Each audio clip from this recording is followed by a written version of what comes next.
Welcome to Mortgage on My Mind, where we take the mystery out of mortgages and make dreams of home ownership a reality. I'm Natalie Salins, a top 1% mortgage broker with 20 years of experience, based right here in sunny Los Angeles. If you've ever wondered about pre-approvals, appraisals, or what loan product is right for you, don't worry, I've got Mortgage on My Mind, so you don't have to. Each week, I'll bring you expert advice, real-life stories, and insider tips to help you navigate California's competitive real estate market with confidence. Whether you're buying your first home, refinancing, or just curious about how it all works, this podcast is for you. So let's talk mortgages, demystify the process, and make your real estate goals a reality. Ready to get started? Let's dive in. Hey everybody, welcome to Mortgage on My Mind. I'm Natalie Salins, your host, and today we have Abraham Vargas with us. He is a real estate broker and president of NewJourney Real Estate Group, a binational firm helping clients buy and sell property in both the US and Mexico. With over 18 years of experience across residential, commercial, development, financing, and investment, he brings investment-focused approaches to cross-border real estate. He has also been recognized as ranking in the top 10% of realtors in San Diego, which is very cool. Hi, Abraham. Nice to meet you. Hey, nice to meet you. Thank you for coming. Thank you for having me here with you. Yes, absolutely. Absolutely. So when we started chatting, I kind of want to discuss what does it look like for somebody here to purchase in Mexico? What do they need for financing? Are they able to purchase? Do they go to the banks in Mexico? Because our banks here won't buy and mortgage a property in Mexico, of course, holding title against it and everything. So tell us a little bit Interestingly about that. enough, Yeah. there's a bank. I don't know exactly the name of the bank here in the US that will finance you property in Mexico. How do they do Oh, it? I don't wow. know. I need to ask I also hold an MLS license, NMLS. I don't use it personally. I just use it because I have agreements with other companies. And one of the lenders, because they call me, because I have a license, they call me and they give me their programs. And one of them actually finances in Mexico, interestingly enough. But yes, in Mexico, there's ways to purchase property and there's regulations where some kind of make sense, some don't make sense. But they say it is for national security purposes. As a non-Mexican, you cannot own property within 25 miles of a border, Mexico, US, or 50 miles. So what does that mean? Maybe I have it wrong, but yeah, like within 25 miles of the border, you cannot own property if you're not a Mexican citizen under your From name. the border to the States. No, But is that well, even from the like border from to the Mexico. ocean? Yes, even from the ocean. Yes, any border with Mexico, but from the ocean, I think it's 50 miles. So you cannot own property within 15 miles. But there's always a Oh my loophole, gosh. and you Okay. own it under a trust. It is called fideicomiso in Mexico. It is called fideicomiso. And now, right now, I need to verify that number because I think I'm taking it wrong. It's 25 from the ocean and 50 from the border. It can be Okay. either, Okay. right? But you cannot own Right. if you're not a Mexican citizen unless you have it under a trust. And that trust is a 99 years trust. It can be renewed. So you can basically own in some form, but you have to have it in a partnership with an entity in Mexico. It can be a bank, it can be a person, it can be an attorney, but you have to be under a trust with a Mexican entity as your I'm literally associate or taking partner or notes. something. Wow. Okay. Entity in Mexico. Interesting. And so a bank will lend you money. Let's say you become partnership with a bank with the trust. Yeah, they will lend you the money. They They'll lend you will. the money. They have loans very similar to what is an investment loan here in the US with 30% down, 40%, 50%, depending on the strength of your financials, right? So if you're a Right. strong buyer with a 30% down, you just have to bring your financials from the US. They will run your credit in Mexico and in the US just to make sure that you didn't do already something in Mexico. They will do a little background on you. But in reality, there's financing. There is financing for foreign buyers in Mexico. Wow, that's amazing. And so you work with a lot of buyers purchasing in Mexico for vacation homes and stuff, or? We are actually specializing in the California, Baja California border. We Okay. have done some deals in Mexico City, but I learned my lesson. If you're too far from the property, it's a headache. We do have agreements through associations, to brokers as realtors associations in Mexico and the US. The international community is very big. Fortunately, through my association and being in both sides of the border, I got more personal connection with people than, let's say, a realtor that has somebody to refer somebody that wants to buy or sell a property in Guadalajara, let's say. You just have an agreement, international agreement with a realtor to realtor from here to Guadalajara. And in reality, you just know as much as that agent as well, like a conversation that you may have on the phone. Hey, how you doing? And so you have to do a lot of research. But because I'm really involved with both the Realtors Association in the United States, I actually used to be the chairman of the International Real Estate Committee in the Pacific South Association of Realtors. So Oh, for two wow. years, I was the chairman, Wow. and we created really good relationships with realtors associations. In Mexico, there's no realtors; they're just like professional real estate, real estate professionals. We used to go to their meetings and get to know people. We commingle a lot with good people that are trying to educate themselves in regards to more professionalism in the real estate arena, because in Mexico, you can do real estate without a license. So Okay. anybody can do real estate as long as they say, hey, you know what? Today I woke up and I realized real estate is a good industry to be in. And then they just can go and knock doors and say that they are real estate professionals. And Wow. but lately there's been a good effort to make it a little more professional. And that's why they have more associations now. And then we have this relationship with the associations. And when I have somebody that wants to buy further from, I'll say, Ensenada, Baja California, or in Hmm. another state, then we just communicate with the professionals in the area and try to get the best possible person for the personality of that specific buyer. Sure. Interesting. We help anybody in the Tijuana, Ensenada, Rosarito, Tecate area. But further than that, we try doing it ourselves, and it is pretty hectic because it's the Wild West. Really? You're in for Yeah. it is I mean, crazy. I Yeah, imagine dealing. if you don't have to be licensed, then how do you hold somebody liable if they make a mistake in There's no purchasing a way. house? Yeah, and as a foreign national, it's even harder to hold anybody liable. So that's why the National Association of Realtors has an agreement. Let's say we have the referral fee agreement, and there's an international form of it.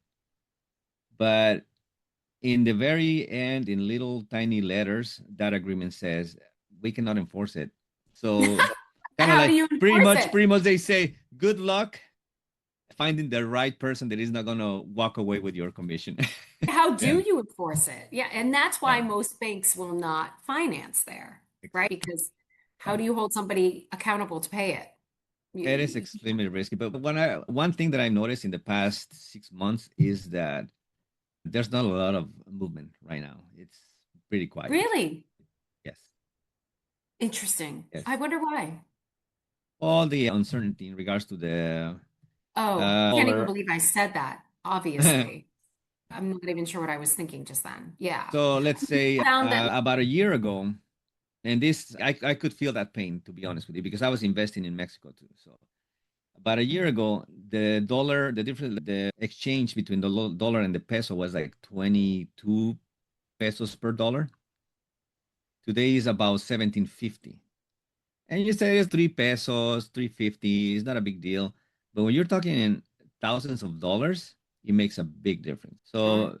So when the dollar is 20 pesos per dollar, basically you're buying something that the difference of today's difference is like maybe another 15,000 to $20,000 more than a year ago, just because of the exchange rate.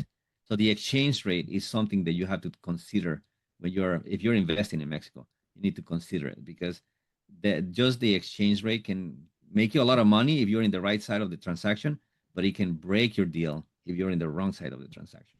Right, of course.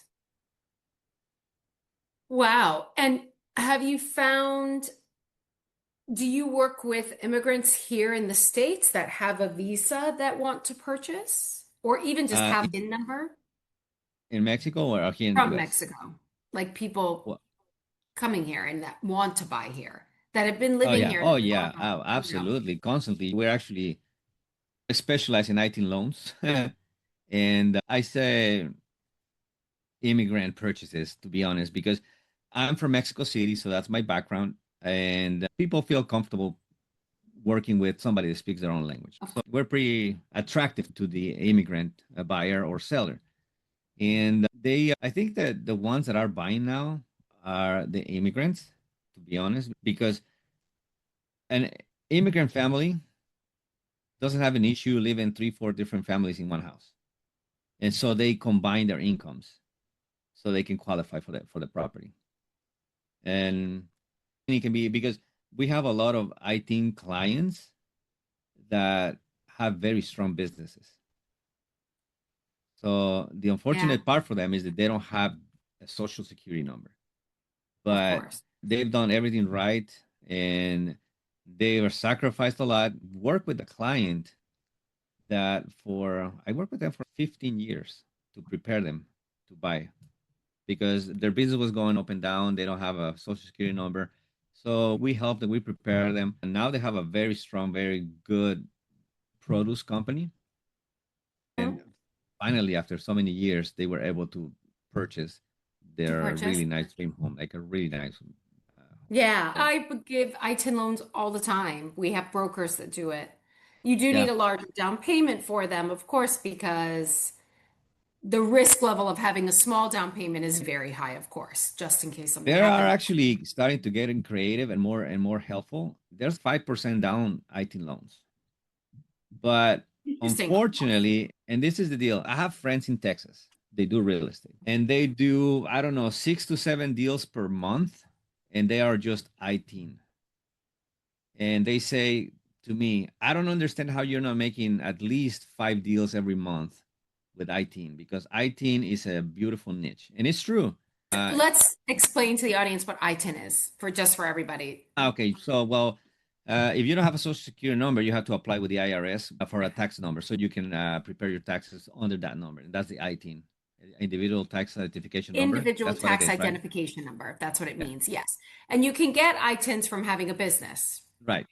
But the ITIN, I'm not sure, but because I have my own business and the ITIN for the business, like the equivalent for the business, I think is the employer ID or something like that. But anyway, so yeah, the ITIN for an individual with no social security is the ITIN. And basically, instead of using your social security number, they're going to use your ITIN as the qualifier for running your credit and all that stuff. So there's a lot of different requirements for an ITIN client to qualify. Some require, I don't even know if there's like bank statement. I think there's bank statement ITIN loans, which bank statement only. Yeah.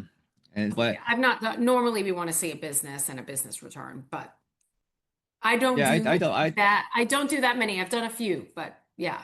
Yeah, I tell people like every time they ask me, so what is my interest going to be? I said, you know what? The interest is based on many factors. And just by the fact of not having a social security number, you are killing one of your good factors.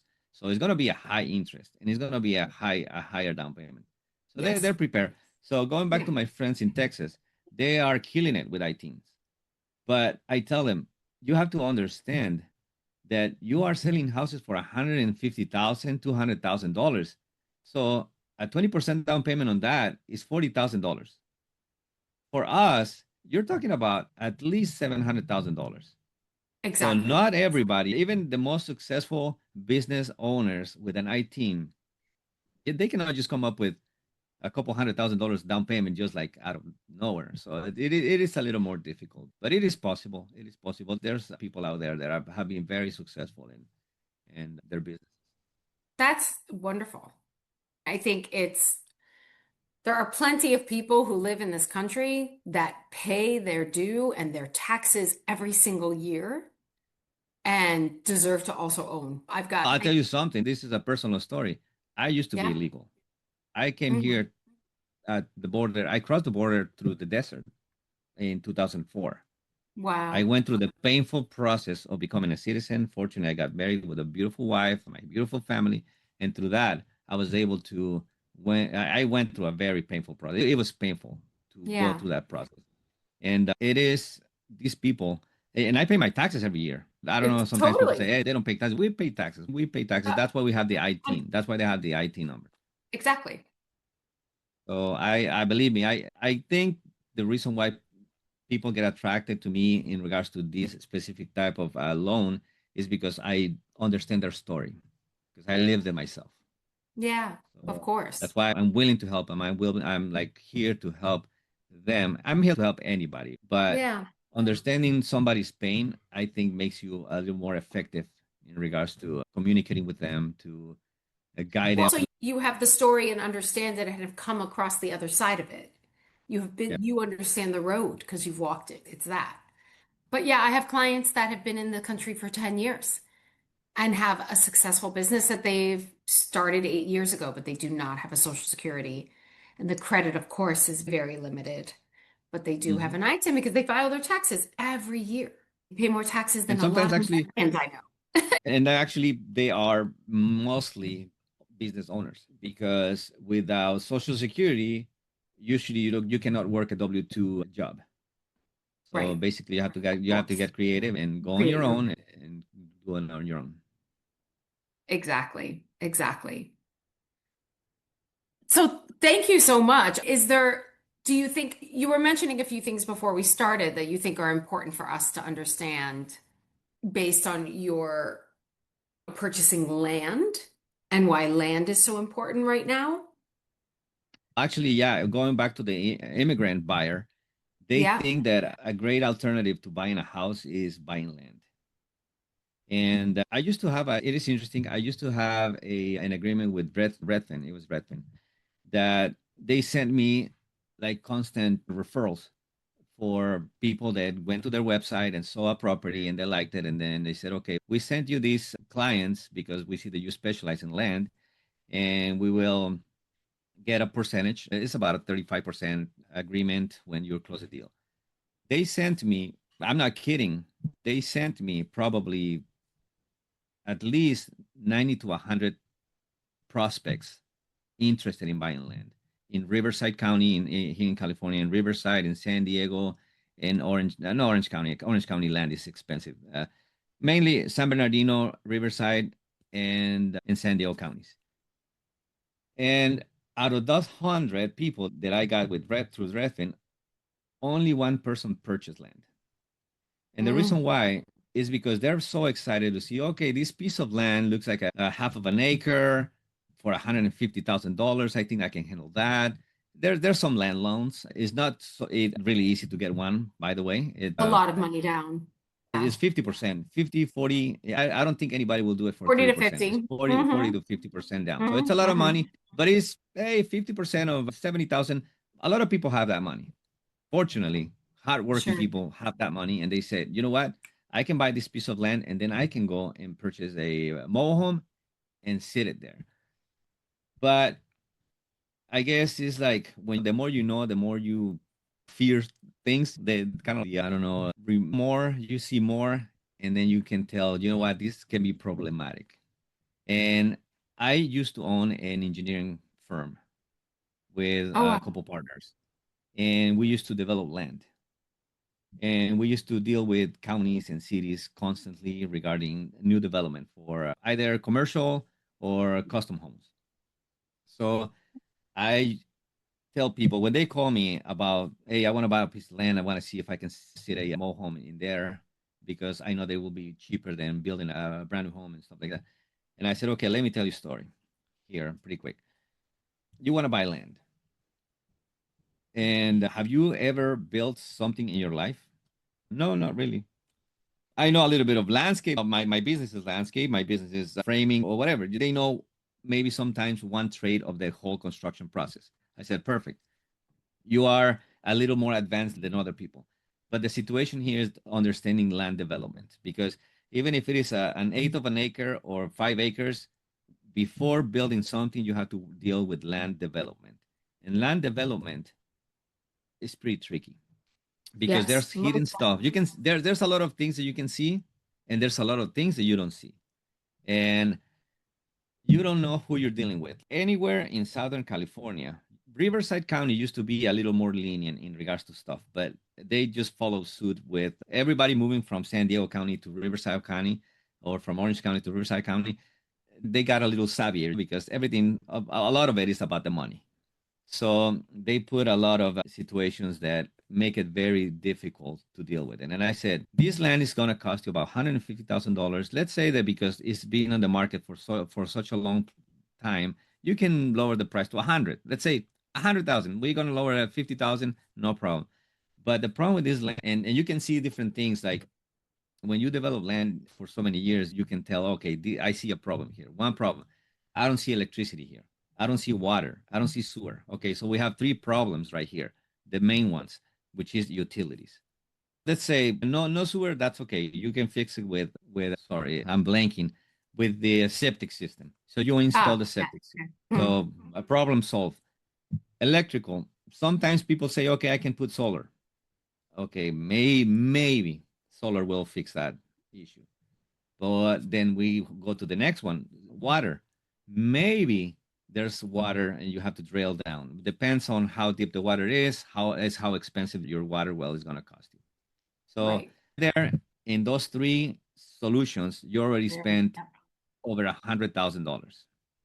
I normally tell people, I know you think that buying land and putting a manufactured home or other things on it is something that will be easy. But if you have a job already that you spend your day working all day on it, it's just not going to be an okay thing. Like, it's going to be so I tell people incredibly draining because it is a full-time job in itself. It is a full-time job because you have to deal with the cities. And there's stuff that you don't see. Like, you don't know if it is funny because we had issues. You were working with land for many years. You find yourself in any kind of ridiculous situations. Like, in this specific piece of land, there is a specific type of rat or mouse that feeds the hawk that does this. So you cannot do anything with it.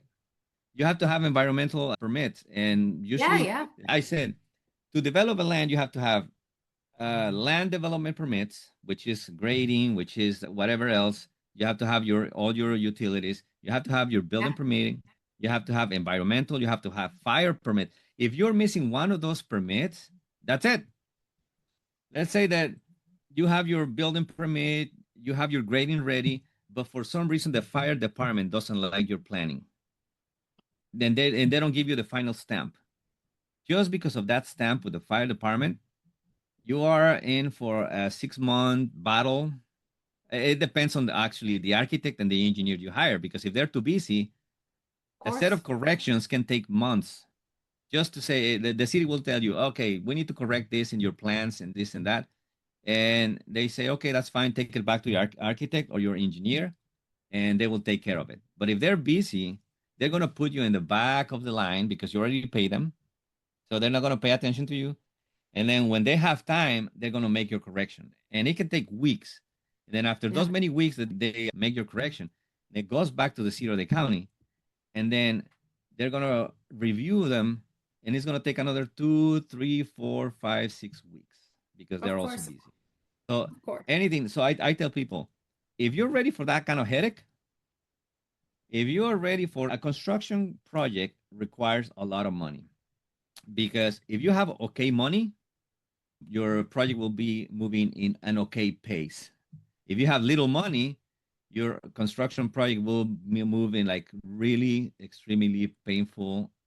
And it depends on the type of land, right? So if you're buying land that already has electric and gas and water connected to it, easy. It's much easier because there has been what we call a COO already on the property, or certificate of occupancy on the property, and something happened to the property. That's a different story than buying dirt. Yeah, dirt. I don't recommend. I said, people, who buys dirt? Very ignorant people that they didn't know what we're doing, or very savvy people that they know what they're doing. So there's not in between. There really not is not in Right. between. But and I had the experience myself here in the city of Fallbrook. I purchased a house that burned down. And that's the only instance that you're going to find what you just said, something with all your utilities in. Because I tell people, and then we go to the second place. Once you develop your land, you have your utility, you have everything, which it doesn't matter if you're going to build a stick built home or you're going to put a mobile home, you have to go through the same process. All the way to that point, the process is the same. So Right. why don't you just might as well just build a house? You already did the most difficult part. Just build a house, because sometimes mobile home or the stick built construction won't be much different. Right. And people like more the stick built more than a mobile home or manufactured home. No mobile home, a manufactured home with a permanent foundation. And actually, I don't know if you have been in the situation, a manufactured home, and even if it isn't a permanent certified foundation, it's a little more difficult to finance than a stick built home. I've been in a situation where I'm trying to buy something for a client that is a bank statement loan, because it's not a conventional loan. Those do not qualify For for manufacturing? the manufactured home even in the certified permanent foundation. I've been in the situation. I learned the hard way where we were almost closing escrow, and the lender says, "Oh, this is a manufactured home. Yeah, but it's certified. And here I have the None? certification of it." Nope. Nobody? We I'm can gonna ask. I'm because gonna find out. Hold on. yeah, find out, Yeah. because I've been kicked out of 2 deals already because I had a non-conventional buyer with a bank statement loan that didn't at the end didn't qualify. The QM pushed it back because he was a manufacturer home. So I was like, oh man, we Who will wasted a lot allow of time. BSO on manufactured? Okay. I'm gonna find, yeah. Because we work with 15 or 16 different BSO lenders. So one of them has to. Believe me, when we maybe today, because this happened about 3 years ago, but maybe today there's a program. But Yeah. we went around looking around, and everybody said no, no. We'll find out. We'll find out. But anyway, so that's the stories with land development. You need to be very Yeah, careful when you buy land. You have to be totally. prepared to get yourself into a full-time job. Unless you have a construction manager, which is very expensive, because a construction manager or contractor, whatever you want to call it, but usually you get a general contractor that is going to build a house, and they're just going to focus on the construction of the house. They're not going to focus on the land development. The land development will be your engineer, your civil engineer, and anything else. Everyone is going to be a separate entity. Your architect is going to work in a different bubble than the other ones. So you need to have either yourself or somebody managing your construction project. Otherwise, things are going to go out of proportion. I actually started my career as a real estate professional, started financing construction deals. So I saw people suffering how with the long periods of waiting, and how they used to have the construction loan with interest embedded in the loan. So basically they Mhm. give you 6 to 12 months interest included in the loan, so you don't have to make payments. Yeah. When you're dealing with the cities and the counties, those 6 to 12 months go like this. And then you start making payments, and those payments and that interest starts eating up your project like crazy. So you need to be very careful. They used to give you everything before permits. Then they got savvy and they say, you know what, if you don't have permits, we don't have a loan for you. That's great. We do so much construction and renovation loans, and we close easily before any of the permits are in because we can't. You can't wait. In LA, it can take 6 months to get a permit. So you can't. Yeah, but it is a dangerous situation because you don't know how long the permitting process is going to be. Right? So in that period, you're going to start like Paying your interest. mortgage. I know. It Yeah. is, it And is, it paying is, on the it is rough. construction loan. But And then it's kind of basically the risk you take. when you're building, that's what I'm saying. If you have like a construction project requires money, you have to have money. There's no, oh, I'm gonna borrow to put the down payment in this, and no, you have to have the money for a construction project, and you have to have it ready. Because one thing that I for sure have seen is that the city wants their money, the contractor wants their money, the engineers and architects want their money, and if you pay them, you keep them happy, they're going to move your project. But if you don't pay, they're not going to do much for you. But yeah, Totally. and the interest in those loans can be pretty painful. It can be, yeah. Yeah, totally. Thank you, Abe, so much for being on with us today. Truly interesting about the loans in Mexico and immigrant financing and ITIN and everything. I think it's something that every loan officer should understand and have on their belt for sure. Absolutely. We cannot cover everything because the time is very short, that we're limited in time, but at least we express some options that are there. There is really good programs to be financed in Mexico. If you're somebody's interested in buying in Mexico, there's the properties. You can have a beautiful beachfront property down there for $500,000. So, it's amazing. I know I was telling you, I have agents that are working with developers in Mexico, and they were asking me what kind of financing is available for them. What should they do? Who should they contact in order to start financing the units that they're selling there? It's a gorgeous property right on the beach. If somebody that you know might be interested in, I can connect them with lenders in Mexico. In My Mexico? information you can share with them, and I can connect them with lenders in Mexico. They can get them financed to purchase land, they can purchase anything. 100%. There's actually, there's the land developers, they have their own financing programs. So it's really easy to work with them. Really the project is already developed. It's now they're selling it to people who want to buy the units. So it's already the house there. is already done and everything. Yeah. Yeah, it's not if they don't have their own bunch of units. If they don't have their own in-house financing, there's a couple of banks that will help. Yes, I would love that.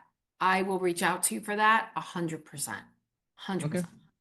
Thank you. Excellent. Yes, thank you. Thank you so much for being on, everybody. If you are interested in purchasing in Mexico, obviously Abe is the guy to talk to. Please reach out to him. All of his information is in the below. You can reach him on his website and Facebook and Instagram and all of it. And thank you so much for being here with us. Appreciate your time.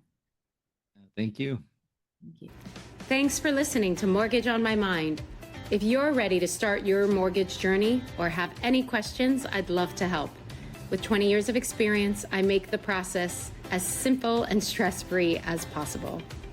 Check the show notes for my contact info, and don't forget to subscribe, leave a review, and share this podcast. Until next time, I'm Natalie Salins, here to help make your real estate dreams a reality.